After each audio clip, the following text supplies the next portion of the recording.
Behind me is a blank slate. It's a 90-gallon aquarium that we're going to rescape for under $100. Let's get to it.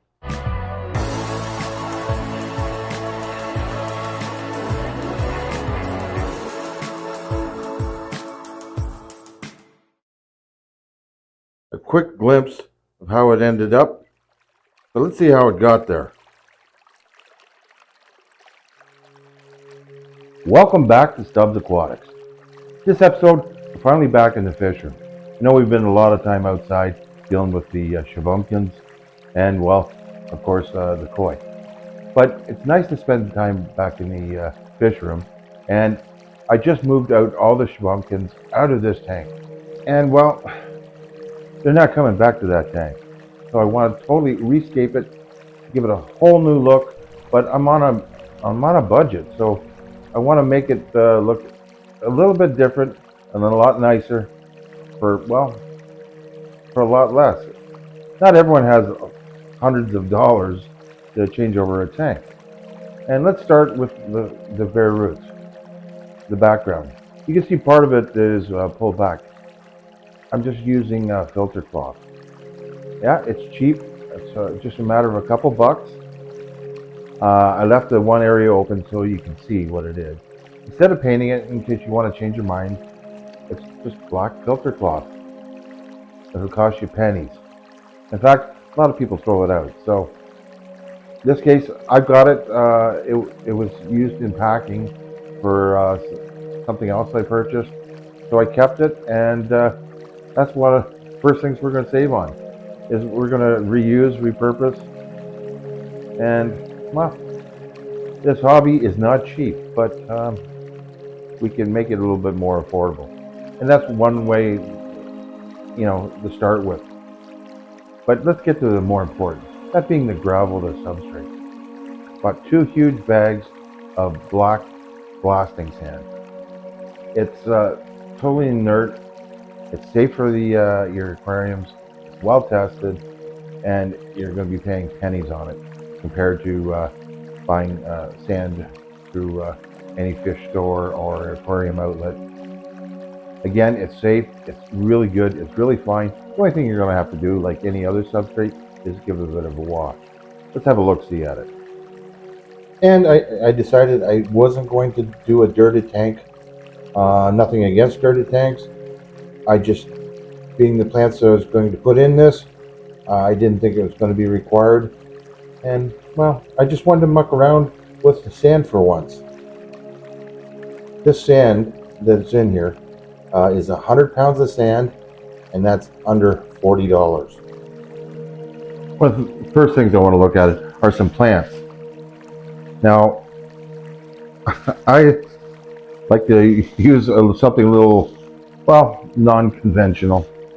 But it works. They're safe for the aquarium. They're inexpensive. And you probably already have them, or you have friends who has them. Those would be weeds. We're going to start with a nice clump of creeping jenny. Related to bacopa, does well immersed, submersed, or floating on the top, or in your garden. Also looks great in hanging baskets, but I'm going to want a nice clump of this. In fact, I'm going to have 2 clumps. I've already tested this before on another aquarium, and it did amazing. Let's see how it looks in the aquarium. Nice and thick in there. And if you have fry, it's going to be a great spot to hide. It's also a stem plant, so you can break some off and reroot it. The next plant we want to look at is the dreaded creeping Charlie. This is another plant that does awesome in your aquarium, and the odds are, if you have the lawn or garden, you probably already have this plant. What you might want to do is just take it out and submerge it in water first, then let some roots get going, and then this plant will take off. This is what creeping Charlie looks like in the tank. Again, this is going to act much like a stem plant, and it's quite a good looking plant in an aquarium. and the cost is zero. One of the major expenses, of course, is driftwood. I found some and I boiled it down and I attached it to a piece of slate with a couple stainless steel screws. Pretty simple. I'm going to put some plants here, that being some anubias and maybe some Java fern. I'm going to use this beaver stick. It's already been boiled and submersed. While digging and working on the garden last year, I came across this root. I boiled it down since. It's really got some crazy movement to it. I think it'll look great in an aquarium. Lots of spots for fish to hide and swim back and forth. One plant of anubias would look great here. You do want to make sure that most of the bark is gone.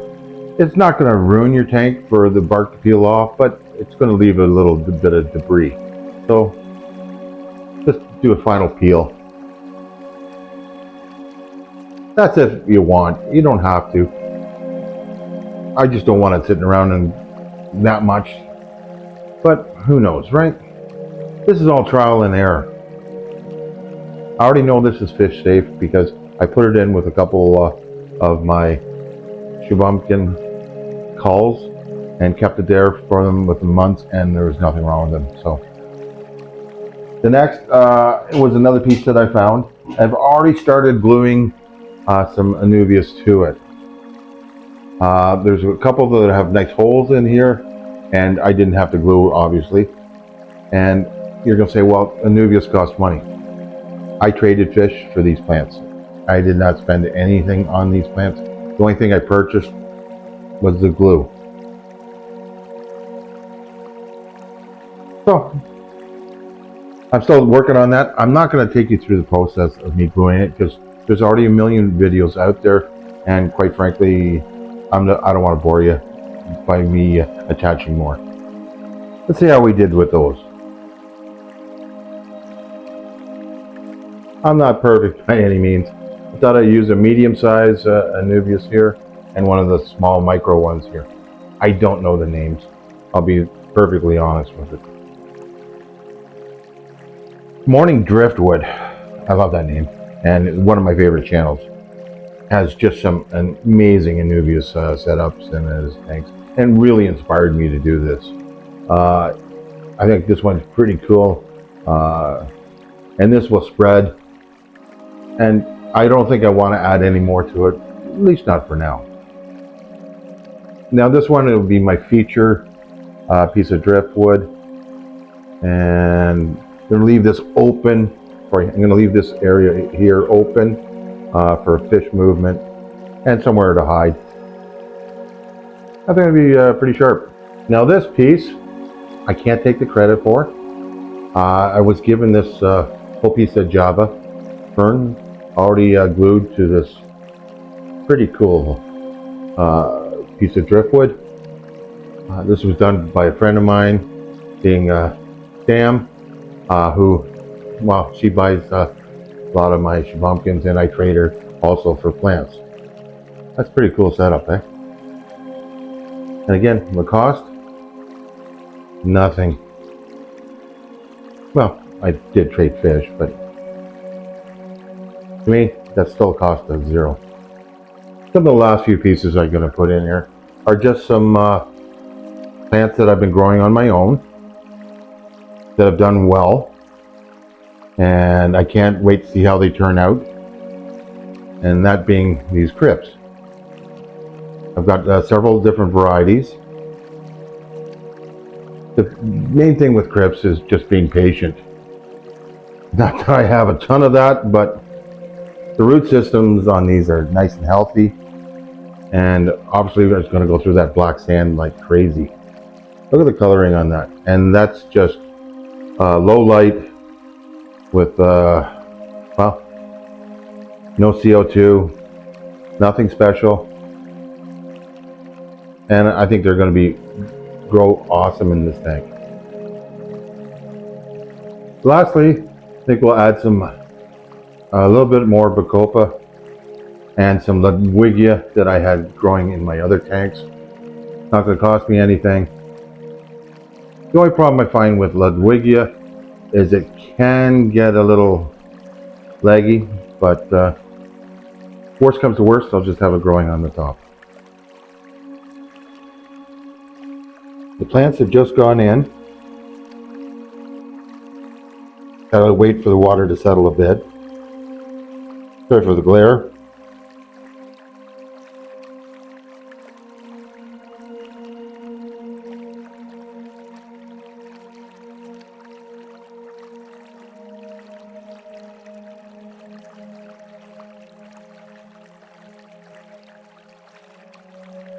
That's coming along nicely. Hasn't even been 45 minutes. And that's a 90-gallon aquarium, all done up for easily under $100. Now I do want to increase or put a better light in there, but I already have that, and that's a future video. Plus, not to mention, what kind of fish am I going to put in here?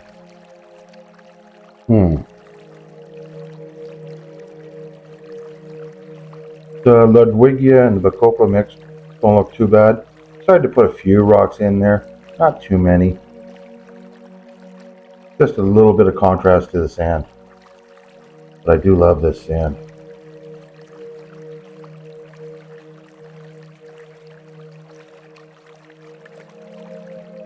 Have to do a good glass cleaning yet. And this has just been minutes since I put it in, so there's a little bit of debris on the bottom, but that's to be expected. And my plants aren't exactly loving me at the second, but I expected that too. Isn't that an interesting rock? I did put a dollar value on the plants, that being around $40. I know that seems a little bit light, but being that most of these spread and people trade these around, you should be able to get a pretty good deal on either Anubias or Java fern. Now the only thing that would be a cost is probably the crypts, and you can grow your own. Obviously the weeds, they're pretty much free. Why I did this design is I wanted a couple hiding spots and some areas for territorial. So there's a good chance that they're just not barbs that are going to go in here. Be something that's territorial, and they'll want to claim a certain area.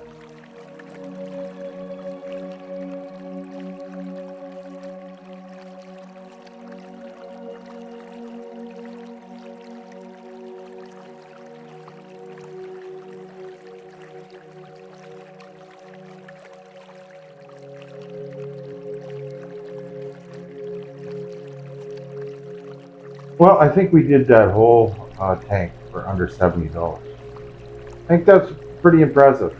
Now I will be adding another light, which again, you would need for your aquarium anyways. I think I have sufficient light in here, but I just want to put a little bit more, and you'll see what I mean when I do my next video. As for the fish, well, it's going to be a surprise. Thanks everyone for watching. I hope you enjoyed it. If you did, make sure you hit that like button, think about subscribing, and hit that notification bell. If you're interested in becoming a member, I did put the join up. No pressure at all. See you real soon. Remember, keep on keeping on. Bye for now.